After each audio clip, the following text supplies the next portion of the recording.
Welcome everyone to the L7C podcast, Dragon Ball edition.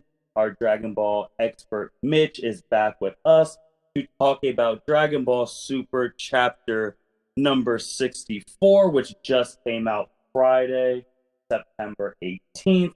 Mitch, how you doing today, man? Oh, I'm doing pretty good, pretty stoked. It is a incredible day, let alone when we recorded this podcast. For anyone who's listening, it's Friday. That's always a great day. In case you love Dragon Ball, today's a very exciting day.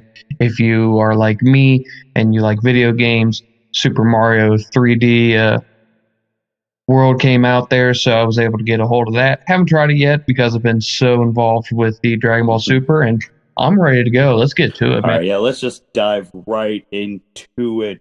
As we said, the chapter came out today, which was early. Usually we get the chapters on the 20th, but I guess since the 20th is a Sunday, they wanted to drop, well, Sunday for America, they wanted to drop it on Friday. So let's just hop right into it. Chapter starts off, Goku angry that Miris has passed away. Jocko's asking all these questions, asking if Miris is really dead. Goku talking about he's not fighting alone. He was saved by Vegeta, Dende, Miris. We have Whis and Beerus patiently waiting. Beerus even quotes saying, "Well, let's see it, Goku." Whis is saying it's imminent. Let's see if he can control his emotions. And we're thinking he's talking about Mastered Ultra Instinct. Goku's asking Jocko why he joined the Galactic Patrol, and he said he wanted to preserve peace, and the uniforms were cool. That's just Jocko humor. And then we see Goku looking at Moro, saying he's going to be the one to defeat him. And Moro's basically, I'm paraphrasing all this stuff, guys. You get the quick rundown. Then Moro's basically saying the same old crap. You've been saying this forever. Goku starts to power up, and we're like, "Oh, what is happening?" Because it's a big power up. And Piccolo is like, "What is happening?" Gohan's like, "It's Dad. He's really about to do it this time."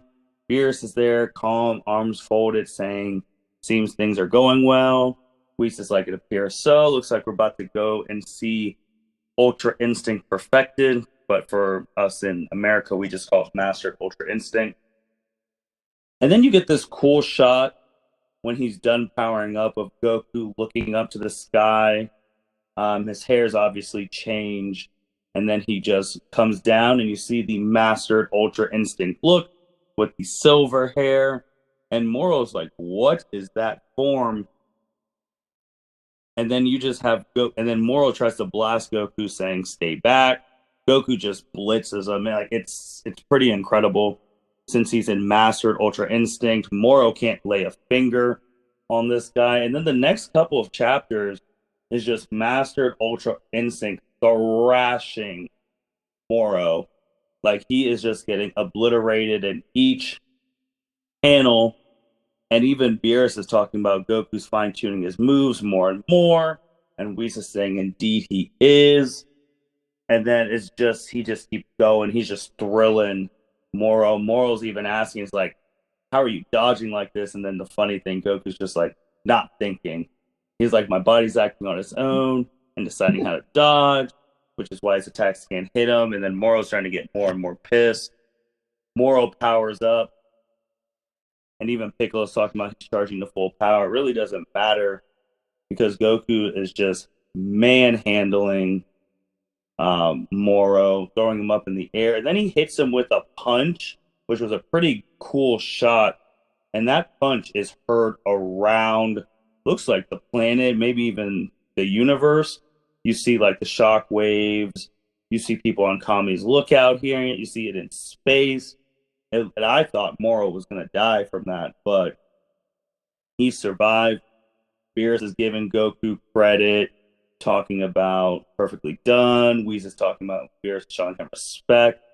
Goku finally realizes that Beerus and Whis are there, and he's like, "Oh, you guys are here." And Beerus is like, "Don't stop now. Finish the job so we can go and eat." And then Goku's telling him the typical Goku stuff after he powers up. "You realize you can't beat me right now." Moro's thinking that Goku thinks he's a god, and Moro doesn't care. He's and I quote, "I am moral consumer of worlds. The gods' creations are mine to devour. I am this galaxy's supreme life form." And then he's powering up, and Goku doesn't care. He hits him with a back kick, and this guy just goes flying. And Goku's giving him the whole heroic spiel of, you see what you've been doing, you see how it feels, been killing all these innocent people, Earth isn't your plaything anymore. And then he's just thrilling him. Every time Moro tries to talk, Goku just blasts him. And the last time, he blasts him into a rock, and Moro's even talking about, help me, don't kill me. Goku asks Jocko, he's supposed to be on death sentence. He's like, yeah. And even Jocko said the same thing that he said to Vegeta, if you don't, can you mind doing the honors? And then Goku rips off his shirt and is like, in that case, let me fight as an Earthling. Jocko's asking, what does that even mean? And then Whis is saying, it seems like he's quitting the Galactic Patrol. And Beerus says he has a bad feeling about this. And that is basically the rundown gist, basics of the chapter that just came out. Now we're just going to dive and dissect it even more. So, Mitch, when you read this chapter, what did you think about it? So I'm glad that we were able to, kind of predict what was going to happen based off of like 63. We had a strong feeling that, MUI was going to happen, and Yep. it did. Some people were speculating. I don't think we brought this up, but whenever I was looking around, seeing what other people thought in the community, some people were speculating if this was going to be a brand new transformation instead of MUI. Between you and I, and maybe the listeners, I'm glad that did not happen, because there was no build up for a transformation that was not MUI or something different to come about. And if there was, I think that would have just kind of thrown the entire arc into a loop. So I'm glad that MUI came, and I'm glad MUI stomped Moro. And because it goes back to like Jiren, MUI stomps him, doesn't get the job done at the very end, though, sets him up for success, but doesn't get the job done. And now it's doing kind of the same thing, and that is stomping Moro, putting him into dirt, kicking him into rocks, making his life a living nightmare, which it should be. And the very end of the chapter, we see Beerus say just the lines of, he has a bad feeling about this, already indicating that's what Toriyama and Toritaro are basically hinting at, is this fight is not over. I speculate that MUI is not going to win against Moro. It's just going to be that next step before we see whatever the finale will be, which I'm hoping that it is Vegeta. There is actually a screenshot in the manga chapter of 64 where it shows that Vegeta is standing. He has been healed, and Gohan's healed, and Piccolo's healed. So they are up. They're at it. They can see the fight from where they're at. So it's not like they have to travel far in case they need to get involved. So I'm expecting some great things actually happen in the next couple of chapters.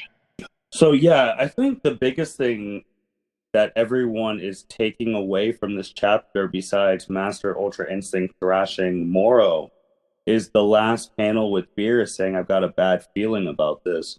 We don't really get in context of what he has a bad feeling about. I know it's shown after Goku rips off his shirt, saying he wants to fight him as an Earthling from here. So I don't know if that's meaning that he's not going to finish the job, and we're going to be deja vu like Resurrection F when he was taking too long with Frieza. So that panel, I think, is actually the most interesting one on this chapter, because we don't know what that really means until we get further context next month. I think it's interesting that Goku would say that he would ask Jocko, hey, is there a death penalty on Moro? Jocko says, yes, of course. Can you finish it off? And then Goku is like, I'm going to fight him as an Earthling now. How I interpret that is he doesn't want to kill Moro, because that's not who Goku is. He's never wanted to kill his enemies. He's always wanted to give them another chance at like in a redemption. I don't believe Moro is going to be a ally in the next arc, as you know, all of these other villains in the past have indirectly always come around to the good side. You know, like Piccolo, Vegeta, Frieza in a strange way, but Frieza definitely is still a villain. But I mean, Tournament of Power, he helped cause Majin Buu. Again, Beerus, I guess. I don't know how you want to interpret Beerus's involvement with that. Just because he was an antagonist doesn't mean that he was necessarily a villain. But yeah, I think Goku quitting the Galactic Patrol means that he's probably going to try to spare Moro if he gets over like his evilness and passes on his sins, gets cleansed, whatever you want to say. But that will probably be the downfall, is that Goku's going to waste too much time trying to give Moro another chance, and then he's going to fall out of MUI, and then we're going to see whatever happens from there. You know, it's crazy what I'm looking at this panels and this chapter again. It's very, very similar to the chapter when Vegeta came back and he showed off his new skills and he was thrashing Moro, because Vegeta asked Jocko that same question. That isn't this, well, basically, isn't this guy on death row? What do you want me to do? And Jocko was telling Vegeta to finish the job. And then it was like at the end, Moro was getting stomped, and then that next chapter, Moro did the turnaround. And even if Goku, I don't know if he's fully mastered Ultra Instinct. We don't know if he can just go into it at will now, or it's just for this. But we don't know if his body can handle it. So he might have that thing where it happened in the Tournament of Power in the anime, where his body starts freaking out, and then he's back to normal. And then, like you said, we're back to square one. Because I really found the similarities between this chapter and Vegeta beating up Moro very fascinating. Because when Vegeta was doing it, it was Goku and Piccolo in the back talking about how much Vegeta's improved. Goku saying Vegeta surpassed him, this. But now when Goku was the one beating him up, the two people watching and commenting were Whis and Beerus. So I think those chapters are actually pretty similar if you like compare them and reread them. Even the part where Moro, like Goku has Moro up in the air with his hand up. There was a point in the chapter where Vegeta had his hand up in the air against Moro when he took all the energy back. So I think it was very, very interesting that they're similar. It's funny how you compare that chapter to this chapter, because there's one other thing in which this just might be pure coincidence, but after Goku, you know, smacks Moro in the stomach and sends a shockwave, sending everyone back, shockwave across the world and whatnot, and then Moro powers up to full power to fight MUI Goku here. He tries to sneak up on Goku. Goku kicks him in the face. And back in one of the earlier chapters, when we saw Moro on Namek, one of his magical powers was that he used the planet's life force to make like energy beams and like barriers and that stuff. Well, that's what he did whenever he powered up.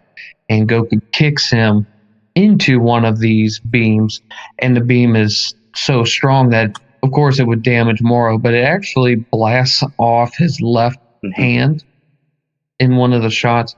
And it's kind of pure coincidence because that was the same arm that Moro got blasted off by Goku earlier before Mirrors arrived, and then used Goku or Piccolo's regenerative I can't say the word regenerating abilities to extend his arm through Goku's chest. So there are some more similarities between some other chapters that have panned out. That are we going to see Moro use the energy or the powers that he has stolen in the past? Like, because I mean, if Moro brings back his arm, then we know that he can use Piccolo's techniques, which therefore means he can use Vegeta's techniques. Anything that 7-3 stole, which then we wonder, did Mirrors not get the job done? Did Mirrors do something different that we're not aware of yet?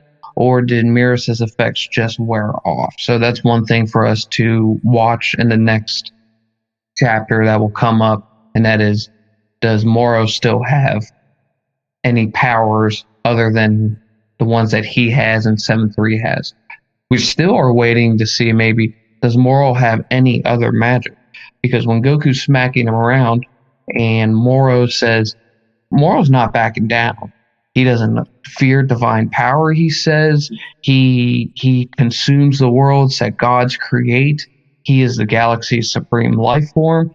So I just imagine there's going to be more magic that Moro should have, especially since he's been hyped up so much since the very beginning that his magic is what makes him a terrifying villain.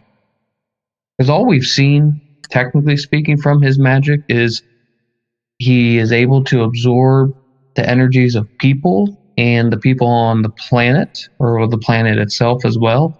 We've seen him when Goku went Ultra Instinct Omen. At first, when they were fighting, Moro was like, okay, you're really fast. I have something to stop that. And that was whenever he used really the same technique that Goku used on him. And that was, he used energy on Goku's hands and feet to kind of slow him down. Goku broke out of it, though.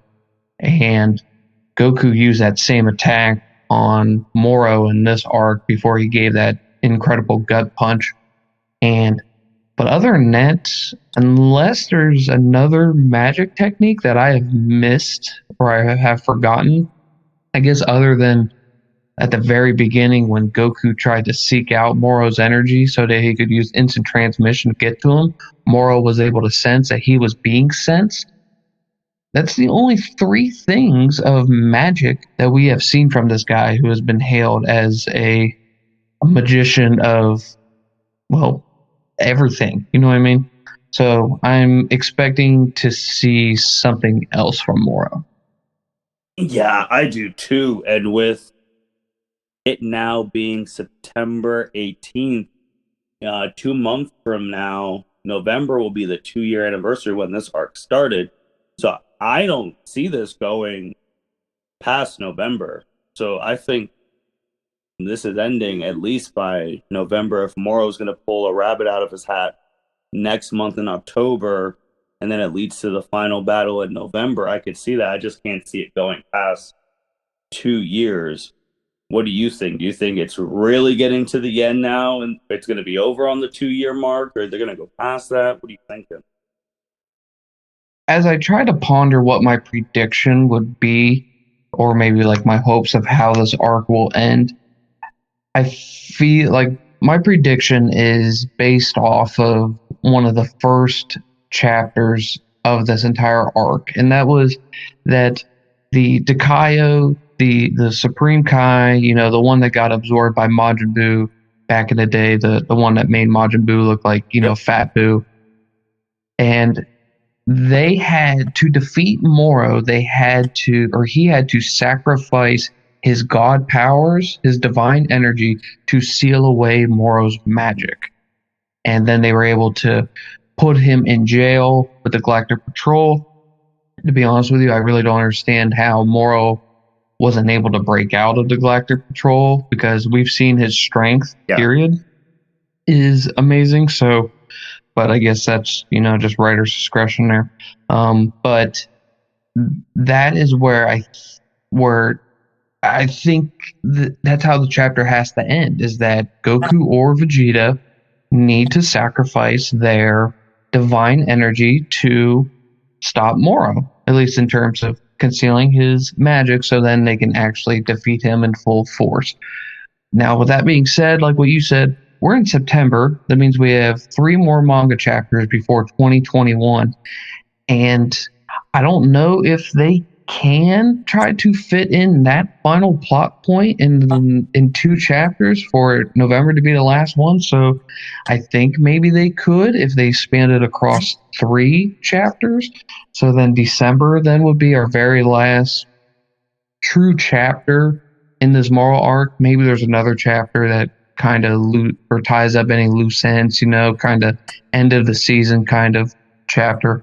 in January, but like in terms of the main fight with Moro, if it goes past December, then I have no idea what they're trying to gear themselves up for. So I believe Majin Buu should make an appearance, Vegeta should make an appearance, and maybe Majin Buu teaches Goku and Vegeta how to sacrifice their divine energy, and then after that, I mean, we have no more Super Saiyan God, Super Saiyan Blue, and maybe we can discuss at another time what we think would happen after this arc. But with what you said, it has to be over in November or December. I mean, we're pushing 2 years. We got to move Right. on. And something that was funny about Vegeta in this, even though he was shown a little bit, he didn't even drop the signature Vegeta line that "Darn it, Kakarot, you surpassed me again." Like, I was shocked that that line didn't happen, or that he didn't even speak in this chapter. Gohan had a couple lines, so did Piccolo, but Vegeta not saying a word. I was just a little shocked by that little tidbit. And then with the artwork in this chapter, I don't know why, but I really like that they still showed like the chest where Moro impaled Goku, like on that, I think it's on the left, but like having that little circle on his chest is like, yeah, that's where Moro stuck his hand through. Having that small detail, I enjoyed that. And then your guy, Beerus, he seemed a little bit calm during the fight. He had his arms crossed, and they're finally seen at the end. And I know a couple, I don't think it was on any of the podcasts, but we talked about outside of here, Beerus potentially getting involved because we're like, oh, he's hungry. He's going to go to Earth. He's going to somehow tell Moro, like, hey, you can't blow this place up. That's where I eat food and get erased. But that didn't happen. So now with only it's about to be in 2 years. Are you disappointed that it really looks like, yeah, Beerus is not getting involved in this? When I saw this chapter, I did speculate that Beerus probably would not get involved. I had hoped that he would. I thought a Moro Beerus fight would be fantastic. The only way in which I could see Beerus get involved is based off of the fact that that pan at the very end where he says, I got a bad feeling about this. With him saying that, it kind of shows that he like kind of cares towards the Z fighters and like Goku. I mean, they did save his life in turning the power. And the only thing I could think of is Beerus would get involved to delay Moro from destroying them or just destroying the planet to give Goku and Vegeta time to do their thing. Let's say Majin Buu actually came and was going to, or Dakaio Majin Buu was going to teach Goku how to sacrifice his divine energy to seal away Moro's magic. There's going to be someone that has to kind of pause Moro from actually continuing because Moro's not just going to stand there and let this stuff happen. But I mean, that's kind of a stretch, and that's also a copy of what basically happened in Broly's movie. I mean, yeah, you had Frieza getting beat up while Goku and Vegeta were learning fusion, and then Whis kind of stepped in to kind of just delay Broly there until Gogeta showed up.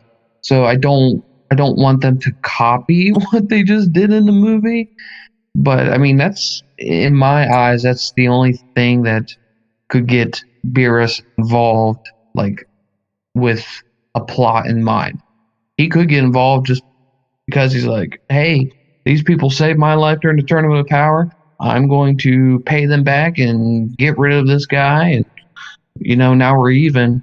But that would not make any sense. So, but yeah, it does. It looks like Beerus is not going to join this fight. And it's disappointing just for anyone who listened to the last podcast when we were talking about most disliked characters. The one I said was Beerus, not because of the character, but because the lack of the character, and that at the very beginning of Battle of Gods, both in the movie and the manga, that's all we've seen of the guy, except whenever he Hakkai'd Zamasu and fought the other gods of destruction in the exhibition match. So maybe a missed opportunity, but we'll have to wait and see. Yeah. But the one thing that you said, though, you were talking about the artwork of this chapter and different things that you saw that were pretty sweet. Overall, I think this chapter was drawn phenomenally. I mean, it was amazing from Goku at the very beginning, how angry he was, and then he collected himself, and then he turns to Ultra Instinct, and we get a great shot of, the silver hair and Moro in fear of what in the world am I looking at here? It's actually kind of sweet because one of the first attacks that Moro tries on Goku, Goku dodges it with his left hand, and then all he does is a flick of the wrist.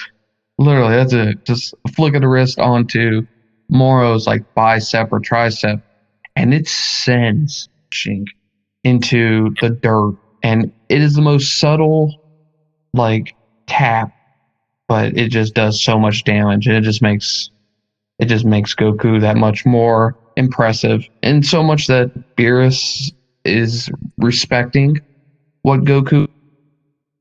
But I think my favorite scene or favorite picture of this entire chapter is actually not one of Goku or Moro. It's actually of Beerus and Whis, and that is when Goku gut punches Moro, and the shockwave is sent around the world. Right, Jocko gets thrown back. People in commies look out or ducking because the pressure's so immense. But Beerus and Whis are right there. Beerus looks to his right to cover his face. His ears are getting blown back, and it's like walking in like a rainstorm. You're just getting pelted. You just move your head to the side and close your eyes, and you just get to where you need to go. And then Whis is still like squared up to Goku and Moro's fight, but he has his eyes completely closed. We're talking about Whis, strongest guy in Universe 7, and Angel is closing his eyes because of how impressive this punch is on Moro. I love it. I don't know how. I could frame it. It's so cool. I don't know how he survived. I don't either. They make that punch the most impressive punch that's ever happened in the series. Like when Teen Gohan punched the hell out of Cell and 18 spat out. I mean, for me, that is now second. That was number one, but now it's second. Right beyond that, it's amazing. It's amazing. Yeah, and it's crazy too. Like the jump from Ultra Instinct Omen to Mastered Ultra Instinct. Like the jump is just so significant because Omen Ultra Instinct wasn't doing anything against Moro. It's like in your car, it's like Omen is like second gear and MUI is sixth gear. It's not fifth to sixth. I mean, it is turbo, hyperdrive, light speed. It is everything that Omen is not. And you think Omen is cool, but MUI is it's ridiculous. It's OP. It's the One Punch Man of transformations. Apparently, it's mind-boggling how much of a difference there is with Omen and Mastered. So with this chapter ending, we go into 65 next month, October 20th, and it's really hard to make any sort of predictions due to this one just ending. But we're going to try our best, and I'm going to go first. I think my prediction is next month, Moro is going to do some super final technique that might actually pose a problem, and Goku is going to be lackadaisical Goku and not get the job done immediately, and then we're in peril again. That's just my quick prediction for next month. What do you think? I'm in agreement with you. Moro's going to show some new magic that we've never seen. It'll turn the tide for him one last time. Goku will probably fall out of MUI, and that'll probably be how the chapter ends, unless it hints at how the heroes will get past Moro. At the very end, maybe we'll see another character show up, and that'll be like the glimmer of hope and give us all the speculation as to what will happen in 66. So. Yeah, and Now we just have to play that waiting game. It really stinks that, yeah, these chapters are like 45 to 48 pages, but they only come out once a month. So then we're just, it Yeah, sucks. it's pretty much a stretch. Sometimes I just wish that the chapters could, kind of be like per Yeah. week, but that's a lot more difficult than, you and I can probably truly imagine. But even if they were shorter, 1 week, it gives me something to look forward to on the weekends instead of waiting for a month because we're looking at other stuff from, today up until maybe the 10th of October.